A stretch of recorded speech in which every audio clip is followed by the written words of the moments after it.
masjidga imom bo'lib velosipedda ko'chalarni kesib o'tardim. Bir ko'chada bir aka aravachada nogiron, majruh bir aka o'tirardilar. Aravachani tagiga tosh yonki g'ishtni qo'yib qo'yishib, bir 3 yoshli qizchaga aravachani dastagini ushatib qo'yishib, aravachani ushab tur. Agar ushamasang aravacha yurib ketsa dadingni mashina bosib yuboradi desa, hali qizcha qo'yvormasdan ushab turardi-da. 10-15 tacha o'g'il qiz bolachalar o'yin o'ynashsa, qarab turardi-yu, lekin o'yinga borib qo'shilmasdi. Har safar o'tayotib aka bilan so'rashib, bir shirinlik qizchaga berib boshini silab o'tardim. Bir kun o'taysam aka vafot etibdilar-da. Vafot etibdi-yu, hali qizchani yupatadigan odamni o'zi yo'qda, shunaqa ham yig'layapti, ichidan chiqib yig'layapti. Ko'zidan shunday yosh oqib yig'layapti, katta odam yig'lagandaqa yig'layapti. 3 yoshar bolacha. Yaxshi amma xolalar, "Voy, dading mehmonga ketyapti." Yig'lasang mehmondan kelmay qo'yadi. Dading mehmonga ketyapti, tuzalgani ketyapti. Agar yig'lasang dading tuzalmay keladi. Yig'lama qizim.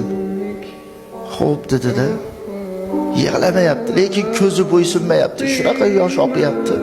Kattalari yig'lasa ham u yig'lamayapti. Nimaga? Dadam kelmay qo'yadilar. Qani, dadam kelmay qo'yadilar. Dadam tuzalmay keladilar, kelib qoladilar.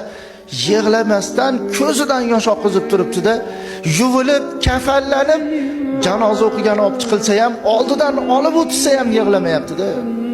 Namoz o'qilib, ko'chaga olib chiqib ketilsa ham, boshqalari, onasi, ayoli, opa-singillari yig'lasa ham hali qizcha yig'lamayapti-da. Chunki dadam kelmay qo'ymasinlar. Bir 3-4 kundan keyin patahalar tugab, yana o'sha ko'chadan o'taysam, hali qizcha har safar turadigan joyida turibdi-da. Xuddi birov keladigani uni kutib turgan odamga o'xshab, bu tarafga qarab, bu tarafga qarab turibdi-da.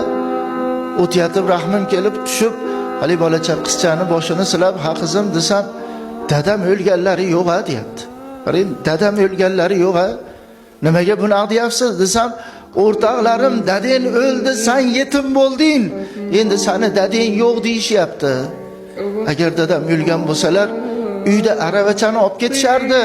Aravacha turibdi, dadam keladilar deb kutib turibman-da" dedi. Bir yosh kattaroq xola chiqib, "Bu gapiga e'tibor bermang. Bu yoshlik qilyapti, tushuntira olmayapmiz. Aravacha ehtiyoj bo'lib birorta odam kelib qolsa beramiz desak, yo'q, dadam keladilar, dadamniki bu" deb ushattirmayapti ham. Ko'chaga qo'ni qo'shninikiga o'ynagani chiqib kelsa berib yuboraylik desak ham, qo'ni qo'shniniki ham chiqmasdan dadam keladilar deb kutib turibdi-da deydi.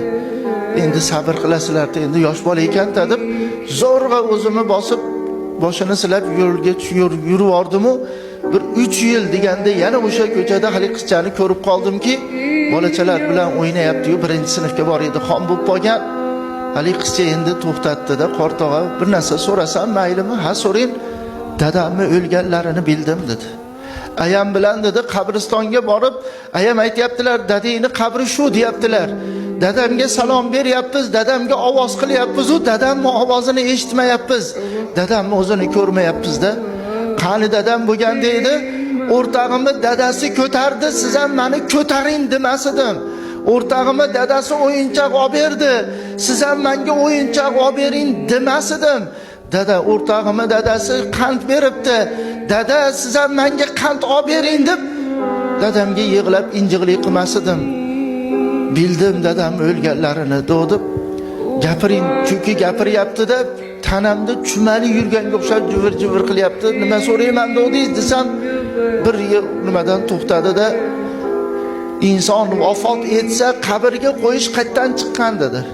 "Nimaga bunaqa deyapsiz" desam, "Agar inson vafot etsa qabrga qo'yish bo'lmaganda biz dadamni uyning ichiga olib kirib qo'yar edik. Sog'inganimda kirib yuzlaridan o'pib chiqardim.